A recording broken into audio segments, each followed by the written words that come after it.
Everything the light touches is our kingdom. Isaiah 32. Behold, a king shall reign in righteousness, and princes shall rule in judgment. And a man shall be as an hiding place from the wind, and a covert from the tempest, as rivers of water in a dry place, as the shadow of a great rock in a weary land.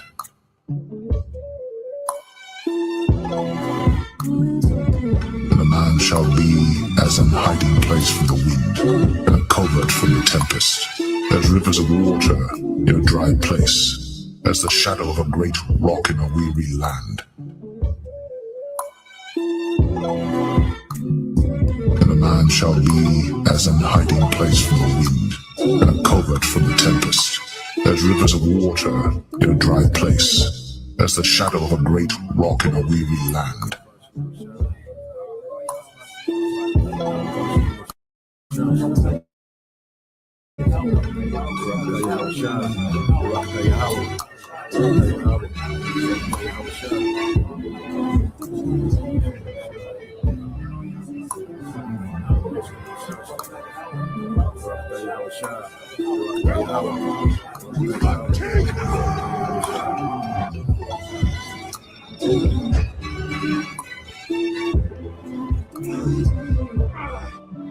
Welcome to the kingdom!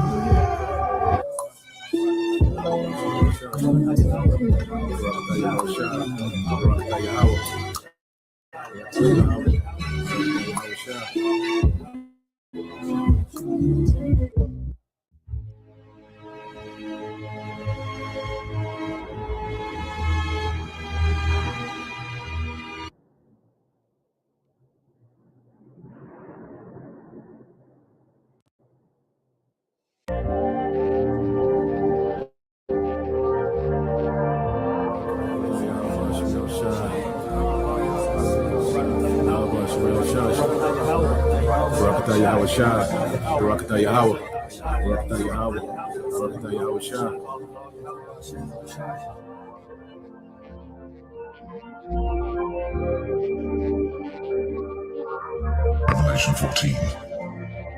And I looked, and lo, a Lamb stood on the Mount Zion, and with him 144,000, having his Father's name written in their foreheads. And I heard a voice from heaven, as the voice of many waters, and as the voice of a great thunder. And I heard the voice of harpers harping with their harps. And they sung, as it were, a new song before the throne, and before the 4 beasts and the elders. And no man could learn that song but the 144,000 which were redeemed from the earth. These are they which were not defiled with women, for they are virgins. These are they which follow the Lamb whithersoever he goeth. These were redeemed from among men, being the first fruits unto God and to the Lamb. And in their mouth was found no guile, for they are without fault before the throne of God. And I saw another angel fly in the midst of heaven, having the everlasting gospel to preach unto them that dwell on the earth, and to every nation and kindred and tongue and people, saying with a loud voice, Fear God, and give glory to him, for the hour of his judgment is come, and worship him that made heaven and earth and the sea and the fountains of waters. See, this is what we're hoping for. This is part of our hope. Not only that we're members of the elect, with fruits meet for repentance, like John the Baptist said, but from our low estate, because we've been brought low, even though we have this knowledge, we have this truth. Remember what is said in Revelation. I know thy works in tribulation and poverty, but thou art rich. Why are we rich? Because we're rich in faith. We have this knowledge. So our hope is at our last end, we're going to be increased. Okay?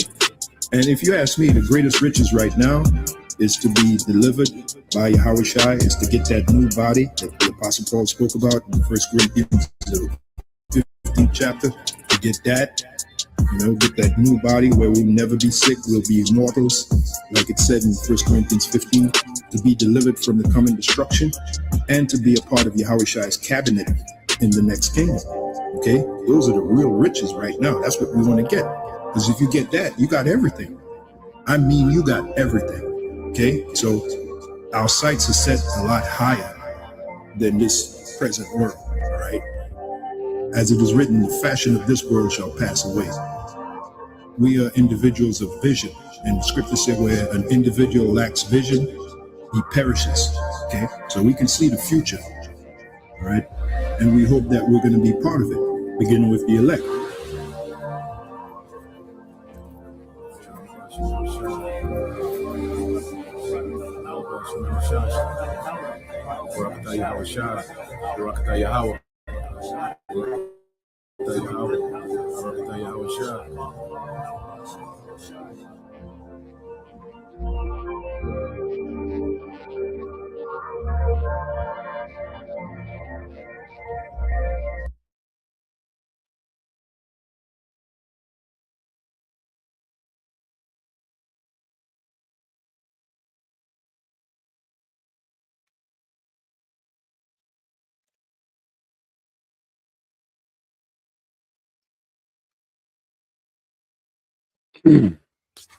All right, Shalom.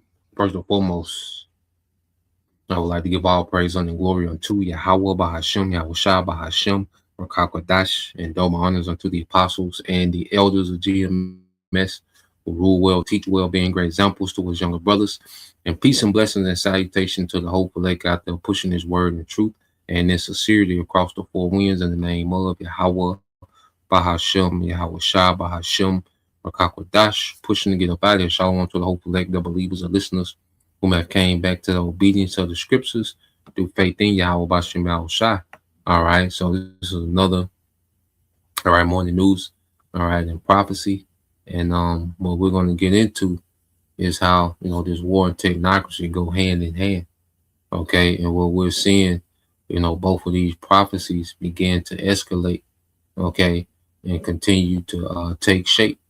As matter of fact, what's this in if a brother want to post that in first Corinthians, we're looking through a glass, darkly, okay, but as things play out, things are becoming more clear, and we're starting to see these prophecies speak, okay, and begin to make themselves more plain, in real time, okay.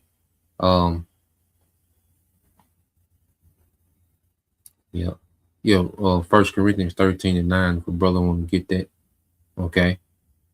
But load this up over here in Jeremiah, okay. But what we're seeing with these two prophecies, because the mind of Esau is to use this war as a global reset, okay, to cause a global order out of chaos, okay. But what the Lord is going to use with this war, all right, he's going to end Esau's empire, okay, and he's going to end, all right, the conspiracy of these heathens, okay, that are plotting with Esau in this new world order. You see, this war is going to end the whole agenda, because this war is going to escalate to Yahweh Shai. Okay, so this war that we're seeing, all right, and this devil attempting this technocracy go hand in hand. These are not two separate, events that's happening. No, these events are joined at the hip. They go hand in hand. All right, now, let's see. Yep, the brother got it. Yep, the water, bro. This the brother beyond Yashala. 1 Corinthians 13:9. For we know in part, and we prophesy in part. Okay, so the certain details of certain prophecies, we don't know. But as we see these things begin to speak and begin to happen, the Lord reveals the details of certain prophecies that we're able to go into. Okay, so we know in part and we prophesy in part. But as these things, continue to play out in real time, we're able to go more into depth. All right, the Lord is giving us, more clarity on these things. All right, as they happen real time. All right, now, Yep, exactly, bro. We know the end game. All this jucking and jiving and juking and twisting and spinning. Okay, Esau trying to do. Okay, it's like that nigga. Y'all remember? I know your brothers remember them niggas that you do. They used to have all them handles. Especially in the N1 days. Jay used to have all them handles and dribbling and spinning on his back, but nigga didn't have no jumper, man. And there's Esau. He doing all these moves and between the legs, behind the back. Y'all remember the N1 move? They put the ball in the shirt and throw it around. See how old y'all is, man. Do all them goddamn moves, okay, with no jumper, man. And that's Esau. You see, all that goddamn dribbling with no jumper, nigga. We know you're gonna miss the jumper. You see?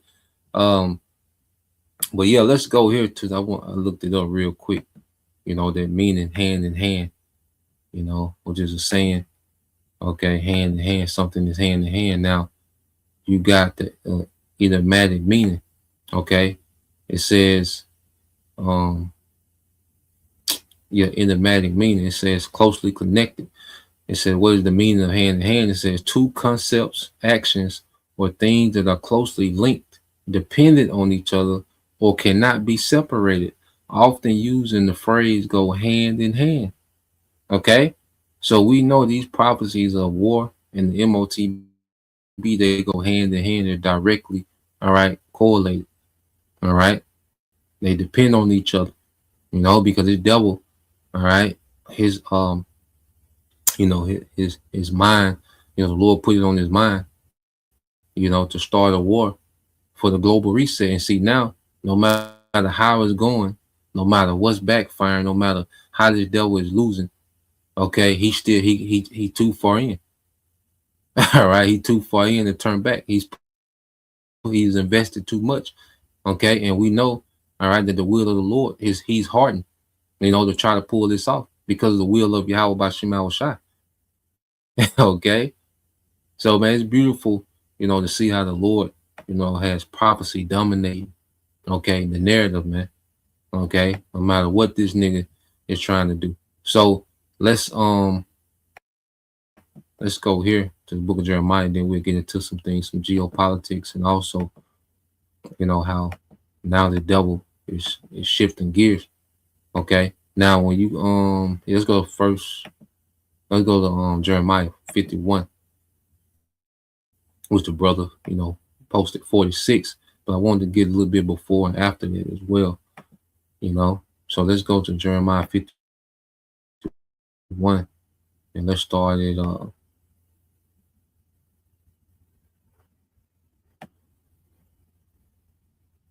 All right, because Babylon, have been the center of this global rulership of the elites.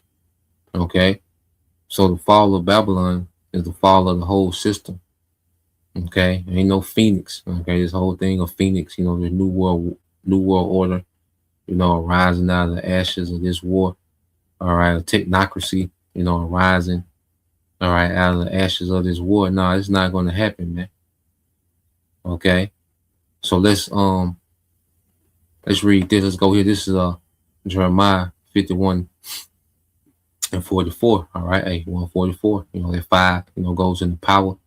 Okay, and it says, and I will punish Baal in Babylon, and will bring forth out of his mouth that which he has swallowed up, because this American system, the economy and the military, okay, and the culture of America has swallowed up these nations.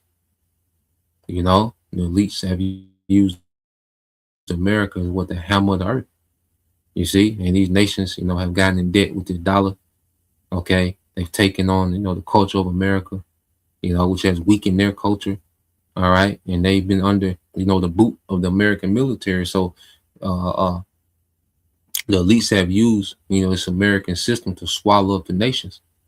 Okay, but what's happening? All right, and these nations are beginning to form an alliance to operate outside America to go to war with this war. Because you can't just, go to war and be fully dependent on this system. These nations have been creating these parallel systems where they can operate outside of the American system, okay, which is the system of the elites. You see, and they're going to wage a war with this war, man. Okay, it says, and the nation shall not flow together anymore unto him. Yeah, the wall of Babylon shall fall, and this is what we're seeing. Nations are not flowing to America, man. Okay, there was a time when you had to check in. You had to get down with this American economy. You had to, come under the order of American policies. You see, there was a time when that was mandatory, but see, as the Lord, as we're at the end of this man's empire, we're seeing, okay, Esau lose his grip. You see, and these nations are starting to be emboldened. Why? Because the Lord has the spirit of a mighty man on these nations, man. Let the weak say I'm strong. And he got these nations souped up, you know. And Iran, I listened to Elder Pastor Har, not Elder Pastor Ariomla, so like Elder Pastor Ariomla, the beloved brother Eliasha Wumba. They were doing it in transit, and Elder Pastor Ariomla made the statement how Iran was saying, we thought America was going to be stronger than it. We thought it was going to be way tougher than that, man. So you can imagine, they confidence on 1,000, and that's the Lord that set that up. Okay. So we're seeing, these nations being emboldened because American reputation, they can't get that back. And every time they try to do something to save face, they only look worse, man. Okay. So these nations are not flowing, all right, to come kiss the ring of America anymore, man. These nations like, nigga, war on the table. We'll go to war, because that's the last thing that these nations wanted was war with America, because of the speculation of how America could just, devastate you quick, just overwhelm you quickly. But now they see, oh, it's a blueprint to beat this nigga, man. Okay, Iran just dropped the blueprint. You see, they should have Mosh Taba, I might have to make that thumbnail. Y'all remember that blueprint Jay-Z album cover? I think he was sitting on a desk or something, smoking a cigar. We have to make that with with Iran with Mosh Taba. Okay, drop the blueprint on America ass, man. You see, and these nations are following suit. So this is Jeremiah 51:45. It says, my people, go ye out of the midst of her and deliver every man his soul from the fierce anger of the Lord. And that's the elect. Okay, we're being separated before the destruction. See, the Lord awakened us in these last days right before the destruction.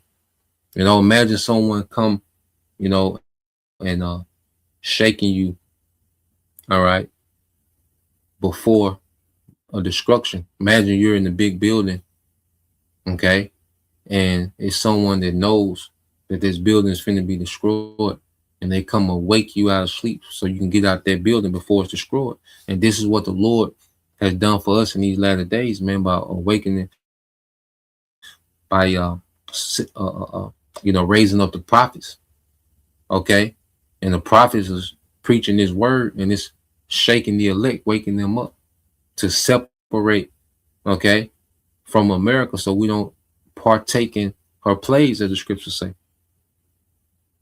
Okay, because this is not an actual fleeing. Revelation 18 is us actually going into those chariots. Come up out of her, my people. That's us actually going into those chariots. You see, but this separation is separating from the mist. All right, the philosophies, the mindset. Okay, the rebellion. Okay, because as we've awakened, to the truth, man, it's putting us in good standings with our power before the destruction. So we don't partake in the fierce anger of the Lord, man. Okay, because guess what? It says, my people, go you out of the midst of her and deliver every man his soul from the fierce anger of the Lord, and least your heart faint. So why, the Lord is allowing, this word to go forth, the elect is awakening and separating, you brothers, you sincere sisters are separating, okay, from this world and cleaving to Yahweh by Shema Shai. Well, we will begin to start hearing what these rumors of wars, because the war is the climax. Remember, the war is the climax of prophecy, because the war brings in Yahweh Shai, because Yahweh Shai is coming to end the war. Okay, by putting down all authorities in the earth. Okay, and it says, "And least your heart faint, and you fear for the rumor that shall be heard in the land. A rumor shall both come 1 year, and after that, in another year shall a rumor, and violence in the land, ruler against ruler." And see, now we're seeing these rumors turn into actual violence, because there's been speculation about, there's been rumors, because rumors are circulating story. So there's been circulating stories about, you know, um, America and Iran war for a long time. You know, there's been for decades, there's been speculation about America and Iran, finally, going to war. And now that rumor has turned into violence, actual violence. You see, there's been rumors about, Russia and, NATO. Now those things are turning to actual violence. You see, now, with this thing with the small hats in Turkey, well, eventually it's going to turn to actual violence. So we're seeing these rumors transition into violence, man, because we're going into another phase of prophecy. Okay, so let's see.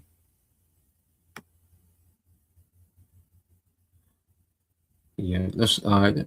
That's the point. Let's go. Let's go into some happenings. All right, because we know prophecy has been activated. So when you go into um Ezekiel 38, the major players, okay, are Russia, Iran, and Turkey.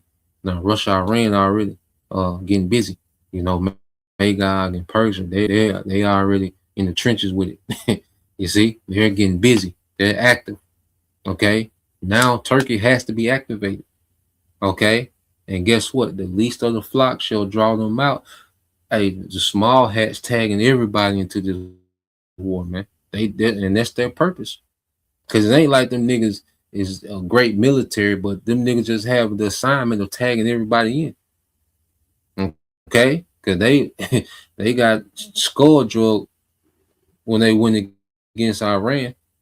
Okay, so it's like, nigga, let's start another war. It's like a nigga that's getting the small hats, to explain them in the Middle East. It's like a nigga in the bar that's picking fights and losing.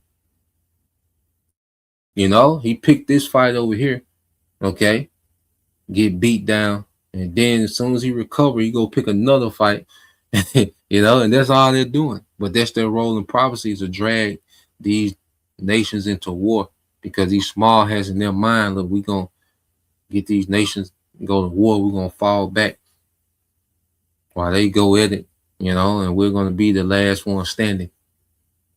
You see, no, that's gonna backfire terribly, man.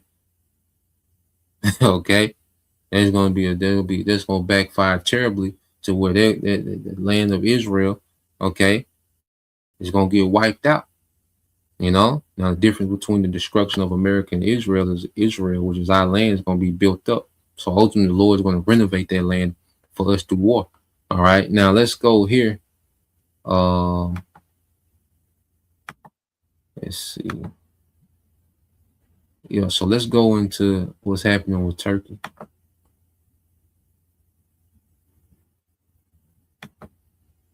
It's trying to let's go into what's happening with Turkey and understand how, all right, this is prophecy speaking. Recep Tayyip Erdogan has done what many analysts said was impossible. He has flooded Syria with a staggering amount of military hardware, effectively turning the country into a forward operating base for what is increasingly looking like a massive confrontation with the occupation forces. This is not a drill, and this is not posturing. Over the past several days, satellite imagery and intelligence reports have confirmed that Turkey has moved entire convoys of heavy weaponry across its southern border. Radar systems specifically designed to detect and track the most advanced warplanes in the occupation's arsenal. From the F-35 Lightning II stealth fighters to the F-16s and the sophisticated drones that have become the hallmark of the occupation's air campaigns. Alongside these high-tech systems, Ankara has shipped thousands of small arms, mountains of ammunition, and, most critically, loads of medium-range ballistic missiles that fundamentally alter the balance of power in the region. The scale of this operation is breathtaking. This is not a symbolic gesture or a token show of force. This is a full-blown military buildup, and the occupation forces know it.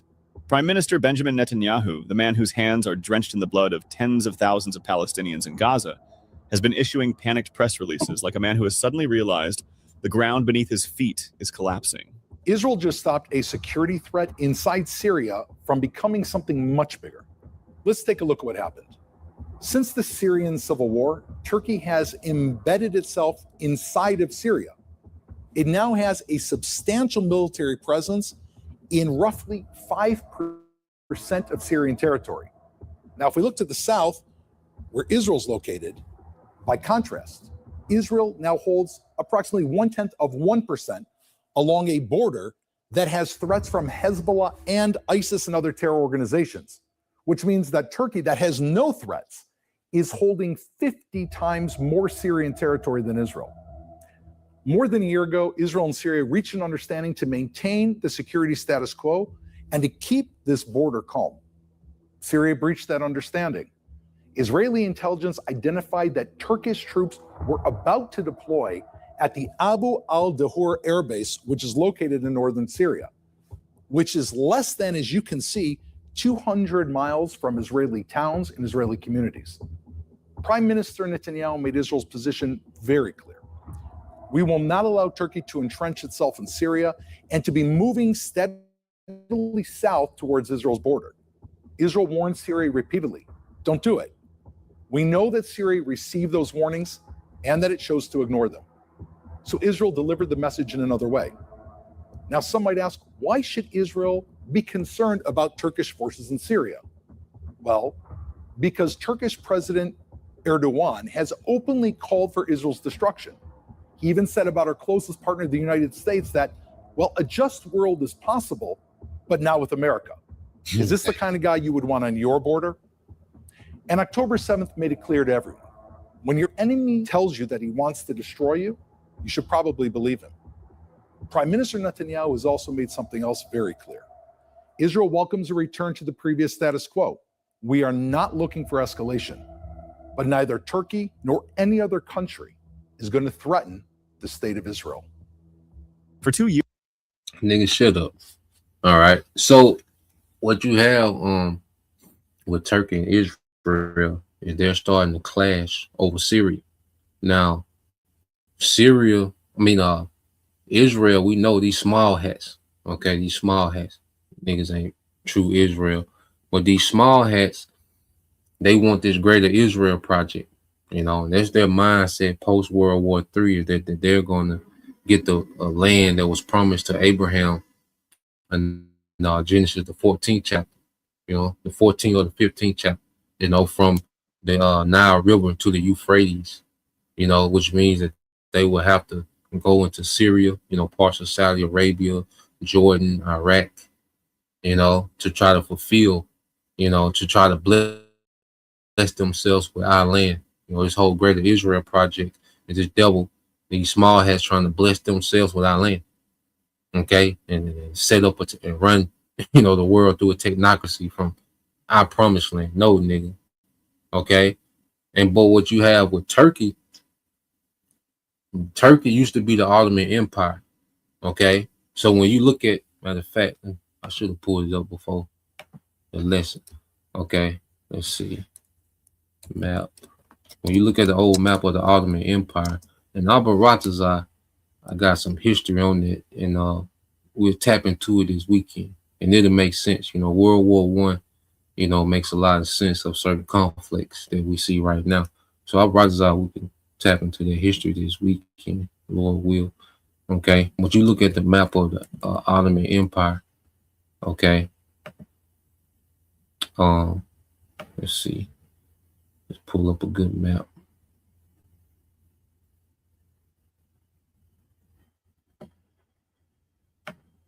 And it was a massive empire. You know, these are Edomites that, you know, had took on, Islam. Okay. But you just look at it, it's a massive empire.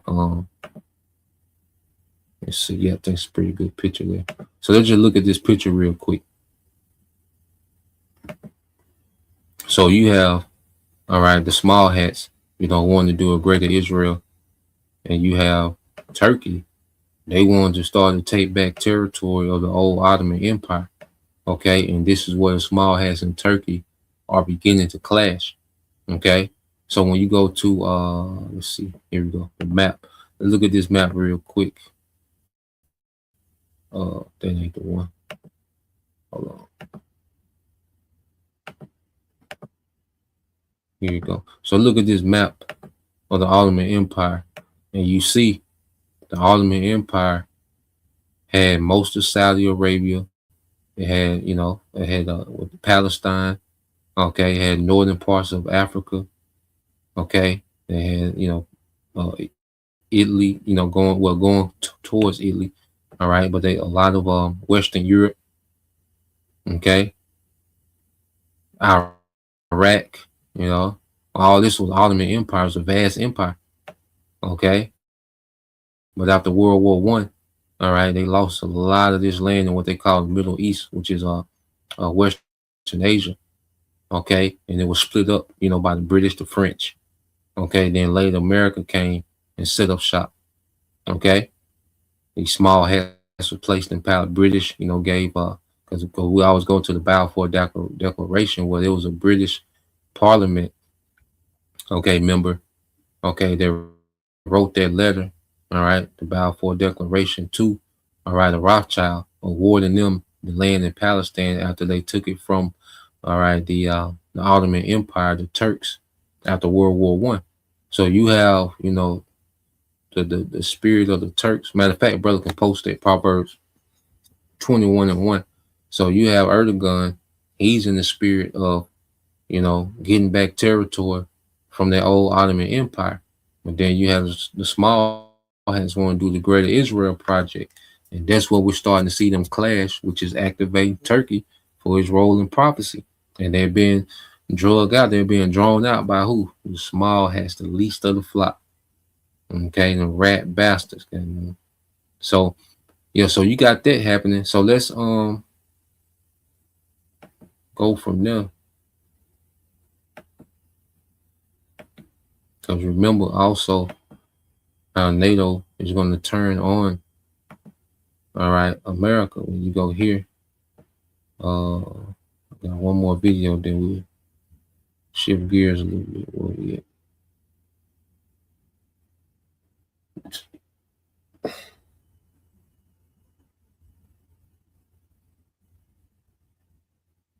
There you go.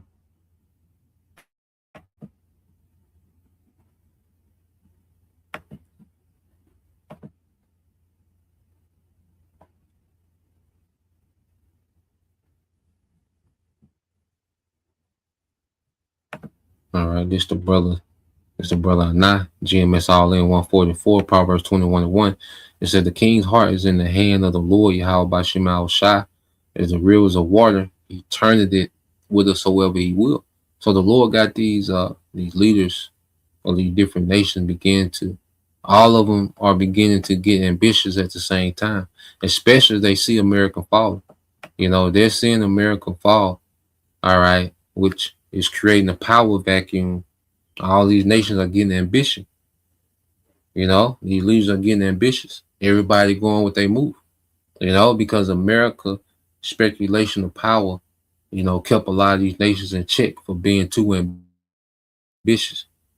Okay, but now as America is falling, now, all right, these nations are everybody going with their move. Everybody going with their ambition, man. And we're gonna see more clashes between these different leaders, like the scriptures say, nation against nation, kingdom against kingdom. Okay, so we're gonna start to see these egos collide, all right, and it's gonna spill over into war, actual war. You see, and the alliances that the Bible prophesied, okay, are playing out. Okay, now let's deal with this. Well, we know, okay, NATO is eventually going to flip on America because it makes sense. Like even when you look at the logic behind, NATO, all right, the EU staying with America don't make sense, and these nations are looking like, well, damn, if we just cut America, see the conclusion of all these leaders is coming to is if we cut America out, Everybody from North Korea to the EU to Russia to China, Iran, Pakistan, India, even the GCC nation, the Dragons of Arabia. It's like, nigga, if we cut this nigga out and these small hats, we'd be good, which, it's going to be short lived because Yahweh Shai. But let's play this.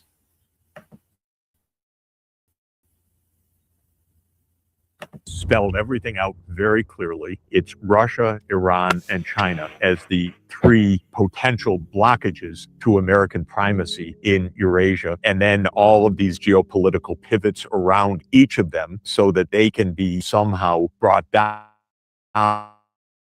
with regime change or defeated in war if it happens to be. And I mentioned one of the big mistakes that Brzezinski made, a fundamental flaw of the whole analysis. He said Russia will never be able to. Now he's talking about Brzezinski, he was an advisor, to different presidents starting back in the 80s. And he played a major part in the fall of the USSR. He played a major part in it, and they didn't expect Russia to come back like they did, under Putin, which we know it's all prophecy. Okay, the scriptures say the Lord put hooks in the jaws of Magog, and because the USSR collapsing was supposed to be the end of the Russian Federation. They had planned on breaking that thing up and controlling it, the same way that they control America through corporations. Okay, but that didn't happen. Okay, and another a good movie to watch, is called The Wizard of the Kremlin. Now it goes into, the movie is about Putin's PR guy, public relations guy. I forgot his name. It goes into Putin's PR guy, but and the movie started off slow, but once they get to the part where Vladimir Putin goes from the leader of the KGB, which is like the American CIA, to the president, and then eventually the prime minister. Okay, well, from the prime minister to the president, I believe so. But when it starts to, when they bring Putin into the movie, which is about 20 minutes in, it get real interesting. You kind of see how Putin, was moving over there. But long story short, like I said, it's called The Wizard of Kremlin. Pretty good movie. But long story short, they didn't expect Russia to bounce back like they did economically and militarily. But we know Russia got an assignment. That's why Russia bounced back. We can go into the details and this and that, but to keep it short, Russia got a role to play in prophecy, and the Lord brought them back, all right, to be what his chief prince in prophecy, man, all right, to these nations, to these nations that would be allied against America. Resist this because American technological dominance is so secure, unchallenged. So ultimately, Brzezinski thought American power, not soft power, not propaganda power, not InfoWars or narrative power, but the fundamentals of industrial production and technology, in the end will dominate. And that we know is not true. But the second point that he made was the big risk is that China, Russia, and Iran will get together. And then he says in 1997, no American will let that happen. And of course, that's exactly what America has done. I think it's deeper than just a tactical response of the three of them facing this American hubris. I actually think that the fit in Eurasia is a very good fit, thank you, that China and Russia have a natural economic complementarity. By the way, just like Europe and Russia have a natural economic complementarity. Europe is resource poor and highly densely populated. Russia is low population density and resource rich. And that means a great complementarity to put the two together. Europe could have thrived on that basis. Europe has cut itself off exactly from that. So the same complementarity applies with Russia and China. And that relationship is not going away. It is a mutually beneficial economic relationship. And the same is true with Iran and China. And the alliance of the three, therefore, makes very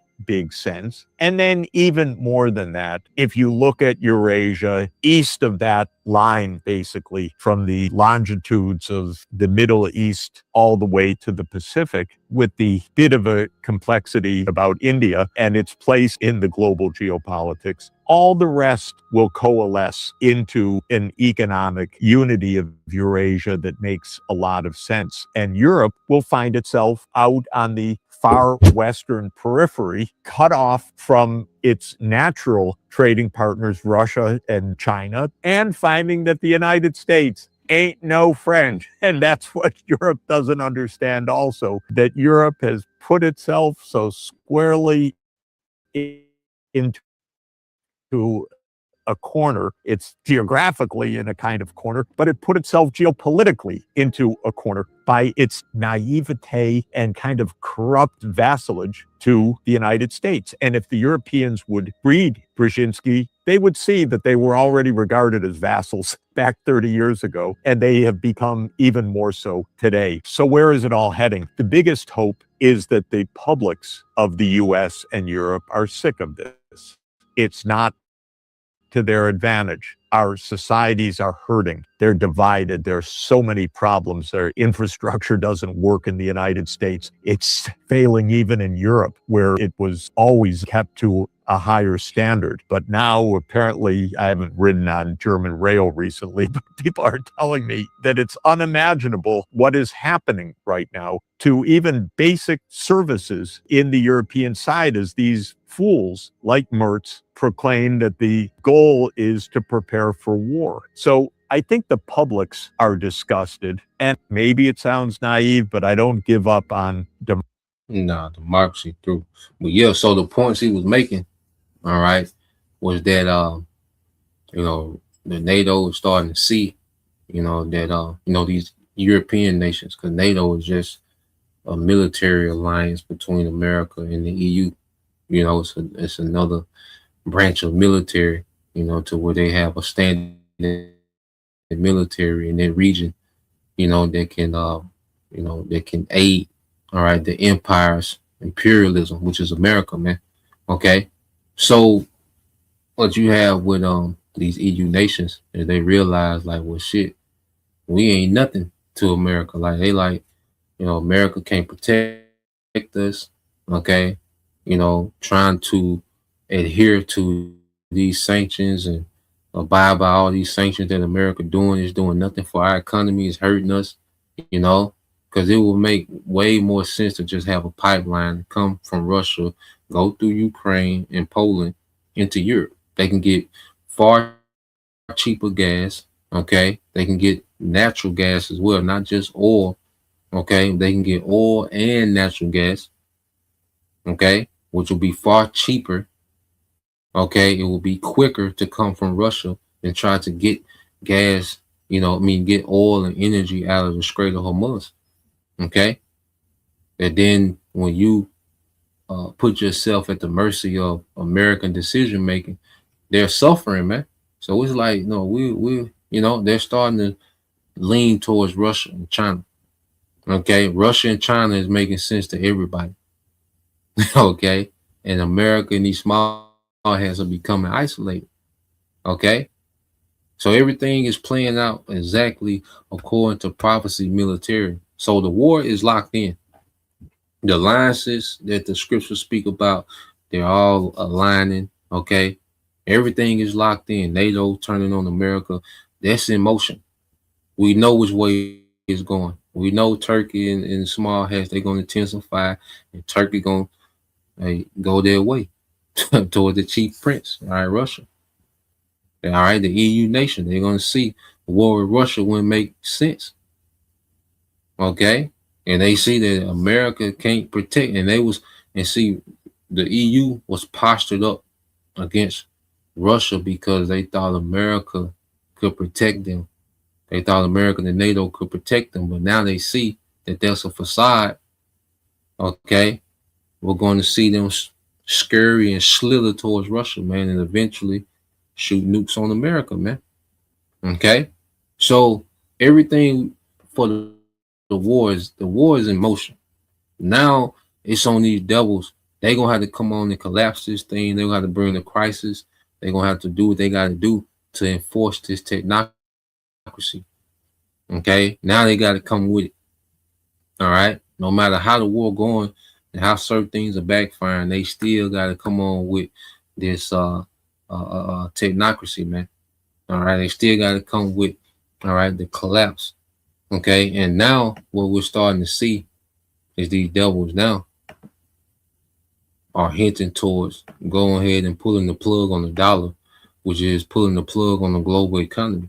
So let's play this, because now with with America saying like, okay, we're not gonna go, you know, missile for missile with Iran, okay, because they see they can't do that. So they saying, well, we're just gonna strangle Iran economically, and any nation that do business with Iran, they're not gonna be able to use the dollar. Now, what makes the dollar valuable, okay, what keeps the dollar propped up is the false demand for the dollar, okay, through what? Through petrol, through oil, you see. But as America doesn't control, they lost control of the strait, so they don't control the energy. So now these nations are having to do other things to get energy, which caused them to go away from the dollar. Now, what we're starting to see, all right, America, pivot, okay, is to go ahead and pull the plug on everything. It's like it's like you losing a video game. You just unplug the whole system. You see, which no matter which way these devils go, they gotta fulfill prophecy, man. Okay. So we're seeing, America hint towards, just pulling the plug on the whole economy, by these, so-called what they call the doomsday, the D-Day of sanctions that they're finna put on Iran, okay, and anybody that still does business with Iran. Okay. So let's play a little bit of this. And again, this is very serious because people need to reflect on it, because Besant was talking about basically decoupling the world from the dollar. He said, you will not benefit from the dollar regime. Vladimir Putin once famously said that it's not Russia that backed away from the dollar. It's the dollar that backed away from Russia. And BRICS has long said that they're not looking for an alternative to the dollar, that they would prefer a world where the dollar was the reserve currency as long as it functioned fairly. But what Besant is doing right now is backing the dollar away from BRICS, backing the dollar away from the world. The way that the dollar stops becoming the world reserve currency is when the United States doesn't allow it to be used as the world reserve currency. And people need to understand what the ramifications are. What is Scott Besant saying? Do you understand what happens when we are no longer the petrodollar? When we delink the dollar's existence from a $100 trillion global energy economy? Because that's the thing that allows us to print money. The reason why we can hit print and print out $1 trillion today is that it's just a small percentage of the overall, dollar pool out there because of the global economy. But when the global economy is no longer measured in terms of the dollar, suddenly $1 trillion on the printing press becomes, 1,000% of, our what we can afford to do, and it changes everything. This will destroy the United States. What Scott Besant is proposing will destroy the United States. And that's what they got to do, because the whole thing, the lease was going to collapse the global economy anyway, but you can tell they wanted to do it with full control over the straits. Okay. But even though, all right, they don't have full control over the straits, all right, they still got to collapse this thing. Okay. No matter what these devils, all right, they still got to collapse because they got to go forward to the next phase, man. Okay.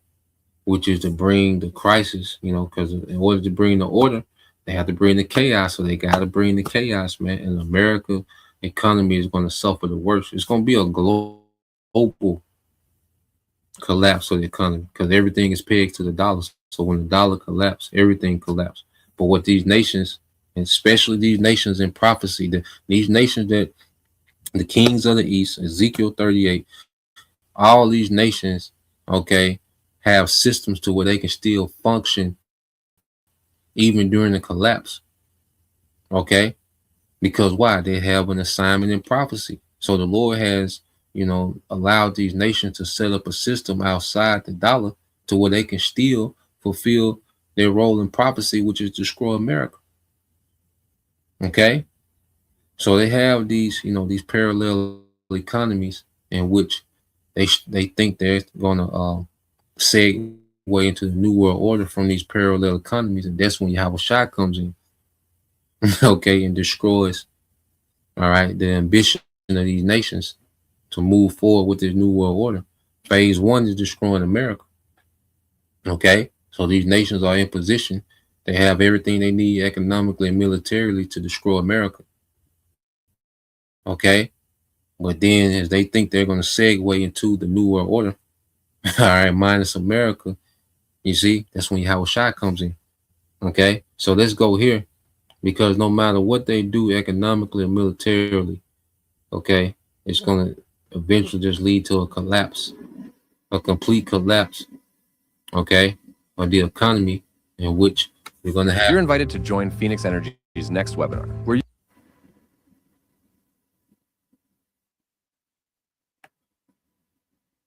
Stronger today.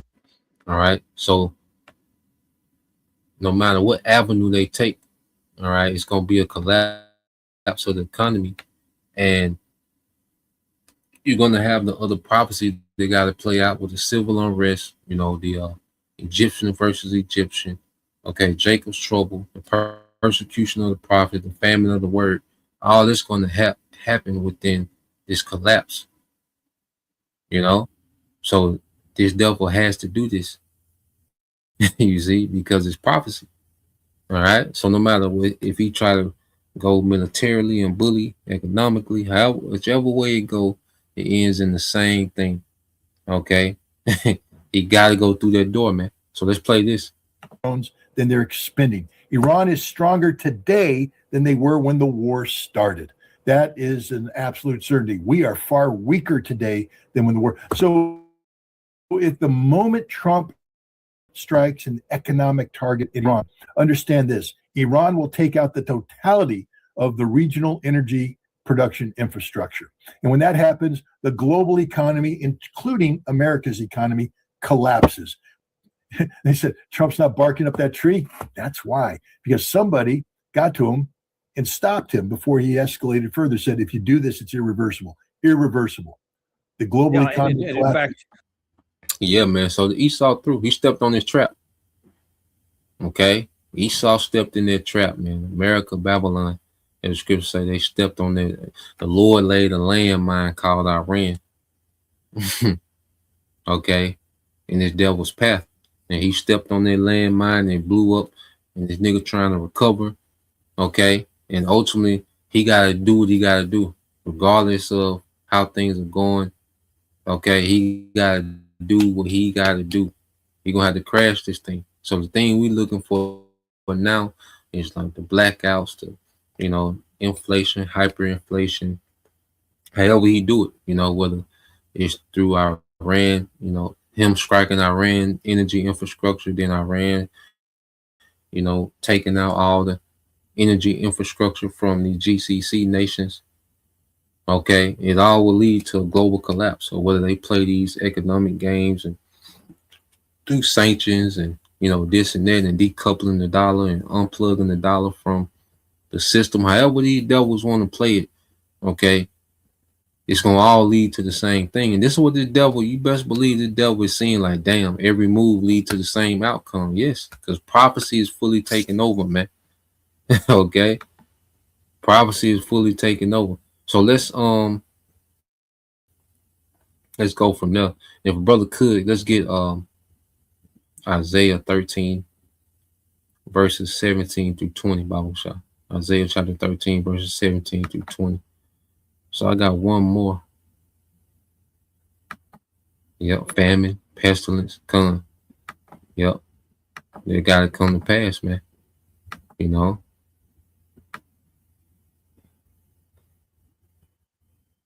I'll play a little bit of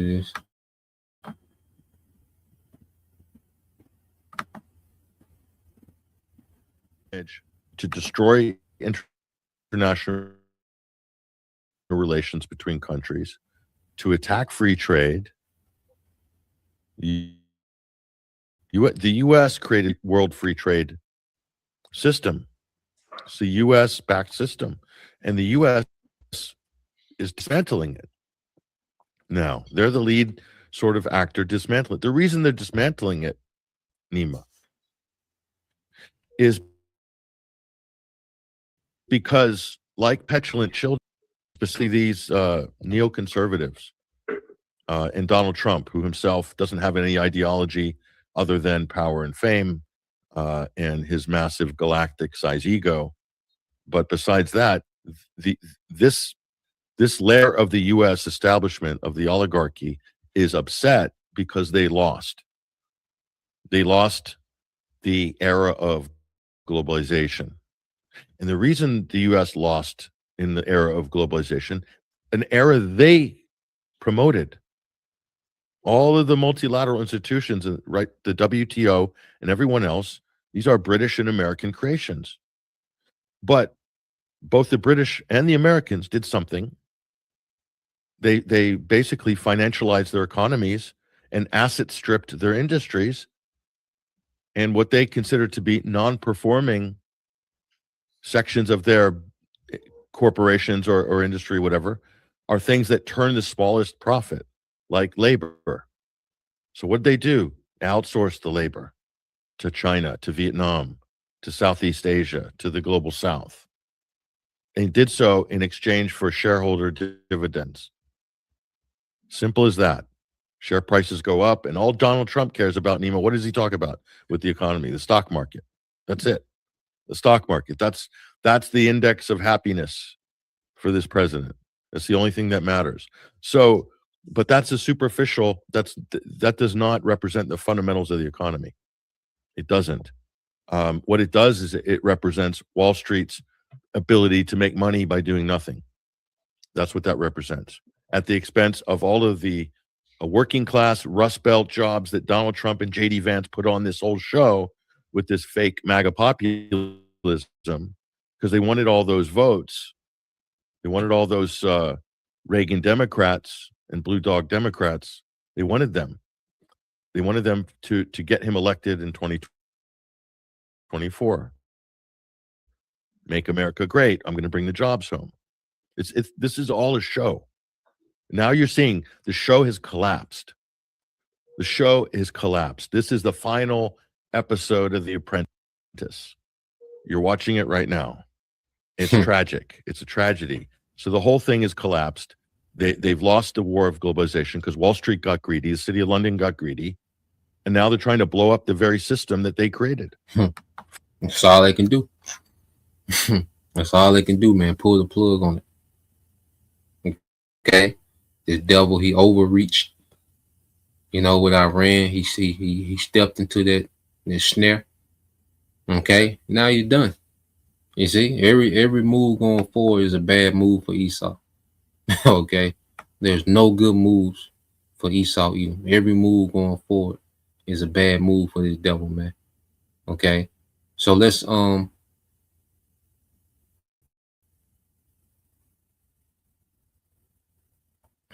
if we can put Proverbs chapter 5 verses 21 through verses 21 through I think 22 in the NLT Bible shop. You know. But yeah, this is brother you call Hope for 144, Isaiah 13:17. Behold, I will stir up the Medes against them, which shall not regard silver, and as for gold, they shall not delight in it. Yeah, so they don't have this leverage over Russia, you know, through sanctions. You know, the leverage, you know, that they once had through being able to sanction these nations, they don't have it anymore. All right, and there's certain nations, and the nations that are within prophecy, all right, that's forming an alliance, okay, to take down the whore. You see, they don't have this leverage. They don't have the sanctions. Don't have this leverage on Iran like it used to. They've been sanctioned for decades. Okay, North Korea, certain sanctions don't hurt them like that. Even with China, even though China is deeply embedded into, the Western economy, but the fact that they have, these allies, okay, that they can still do business with, still get energy from Russia and Iran. Okay, Iran and Russia has enough energy amongst themselves to fuel this alliance. Okay, and then even what we're starting to see in some of these GCC nations, okay, are beginning, to do deals, all right, with the allies of Russia, China, and Iran. Okay, they've been letting Iraqi oil, go to these certain, nations that are in good standings with Russia, Iran, and China. Okay, so what we're seeing is a block, okay, an economic and military block that's being formed just to go to war with America, man. Okay, and fulfill prophecy, you see, and also upset the enterprise of the small hats, man. Okay, because as America's being destroyed, Howard Shah is going to be on the scene. You see, so it's going to be a rapid 1-2. That's gonna remove all heathen authority from the earth, man. It's gonna be a rapid 1-2. The destruction of America, then the destruction of the militaries of the earth. Okay. This is the brother GMS all in 144, Isaiah 13-18. This brother Anah says, their bows also shall dash the young men to pieces, these arrows. They shall not have pity of the fruit of the womb. Their eyes shall not spare children, man. The missiles ain't got no emotions, no feelings, man. All right, and they're gonna march to America, likened to the American military. All right, they're gonna march to America and get busy, man. Okay, it says Isaiah 13-19, in Babylon, the glory of kingdoms, the beauty of the Chaldees, and Chaldees are the elites. Okay, and America has been is prized nation, is prized empire. The prize of Esau's global empire has been America, man. The American system, the economy, and the military. Okay, well, hey, it's reached its end. And the elites, because they play both sides. Okay, in their mind, they're just gonna slither over to, the nations of the East. Okay, set up technocracy, and man. That's why I say how Shah gonna break all that up, man. But it says in Babylon, the glory of the kingdom, the beauty of the Chaldeans' excellency shall be as when the Most High overthrew Sodom and Gomorrah. And how did he overthrow Sodom and Gomorrah? With fire. Okay. And he made it to where Sodom and Gomorrah doesn't exist to this day, which America is going to be non-existent. Okay. Post World War III. It's just going to be a desert. You see, verse 20 says, it shall never be inhabited, neither shall it be dwelt in from generation to generation, neither shall the Arabian pitch tent there, neither shall the shepherds make their fold there. Yeah, it's going to be done. All right. It's going to be a desert. That's it. Not going to be inhabited by people. It's not going to be a society. Okay. There's going to be no civilization. Okay. Just a memorial of what happens to wickedness. And that was from the brother Yashima tribe of Judah. So let's see. Let's go here. All right, this from GMS All In 144, Proverbs 5-21. In the NLT said, for the Lord sees clearly what a man does, examining every path he takes. That's why every path the devil want to go, it leads to the same outcome. Okay? It leads to the same outcome, man. All right? And the Lord got this nigga mapped out. Every move from here on out from Esau is a bad move. Proverbs 5-22. It says, an evil man is held captive by his own sins.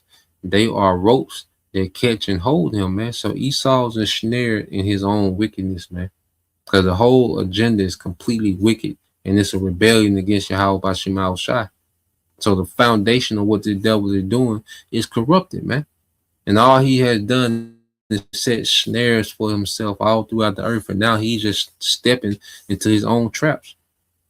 You know? It's like putting down landmines and forgetting where you put them. And he just stepping on them all over the place, man. Okay. So let's see.